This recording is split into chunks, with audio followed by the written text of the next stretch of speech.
Have you ever been in a building late at night and felt a sudden chill? A sense that a familiar hallway has become something else? Today, we're going behind a door that should have never been opened, into a place the SCP Foundation has designated SCP, also known as the Stairwell. On the surface, it's just a staircase in an undisclosed university. Concrete steps, a metal railing, nothing you haven't seen before. But this staircase goes down, and down, and down, far deeper than any building could possibly be built. The Foundation has set strict rules for anyone brave enough, or foolish enough, to enter. You must carry a powerful light source. You must never, ever go alone, and you must document everything. But there's an unspoken fourth rule, one learned through sheer terror. If you hear a child crying, turn back immediately. Our story begins with the first official exploration. A lone D-class personnel, equipped with a high-powered flashlight and a radio, was sent in. He descended the first flight of stairs, then another, and another. After 200 steps, there was still no end in sight. The air grew unnaturally cold, and then he heard it faint, but unmistakable. The sound of a child sobbing, seemingly coming from far, far below. Following protocol, he reported his findings and was ordered to return. He made it back shaken but unharmed. The door was sealed behind him, but the mystery had only just begun. What was down there? The Foundation, needing more answers, assembled a full exploration team for the second descent. This time, they were prepared to go deeper. They passed the 200-step mark, then 300. The crying grew louder, more desperate, echoing up the tight confines of the stairwell. At 400 steps down, their lights illuminated the landing below. And that's when they saw it. Peeking out from the edge of the absolute darkness was a face. It was pale, with no discernible features except for two hollow, black pits where its eyes should be, and a gaping, silent mouth. There was no body attached, just a disembodied head floating in the void. The sight was so horrifying, so fundamentally wrong, that the mission was aborted on the spot. The team scrambled back up the stairs, their hearts pounding in their chests, leaving the silent, watching face behind in the darkness. But the Foundation's thirst for knowledge is relentless. A third team, armed with better equipment and hardened resolve, was dispatched. Their mission pushed past the 400-step mark and identified the source of the crying. They descended into the cold, oppressive silence. The only sound their own footsteps and the distant, sorrowful wails. They reached 800 steps, double the previous record. The face, now designated SCP-08721, appeared again and again. On multiple landings, it would emerge from the shadows, always a bit closer than the last time, its empty sockets tracking their every move.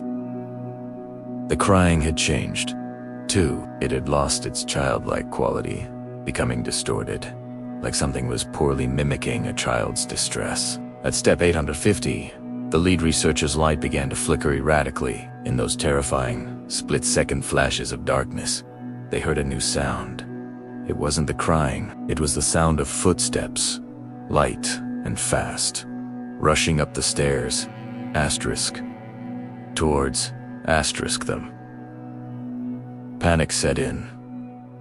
This wasn't a stationary threat anymore. It was hunting them. They turned and ran, a desperate, clumsy sprint up an endless flight of stairs, pursued by an unseen entity from the abyss below. The sound of the footsteps followed them all the way back to the top. This brings us to exploration for the final and most catastrophic descent into SCP-087. This was the most heavily equipped team yet.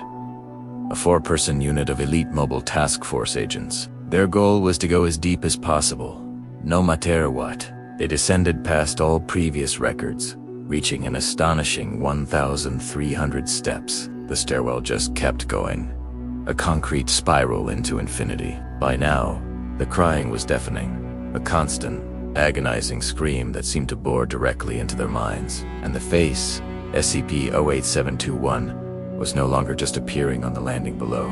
It was on every landing, its hollow eyes fixed on them, as if waiting. And then, it happened. Without any warning, all of their lights primary back up, Everything went out simultaneously. They were plunged into a darkness so complete, so absolute, it felt like a physical weight.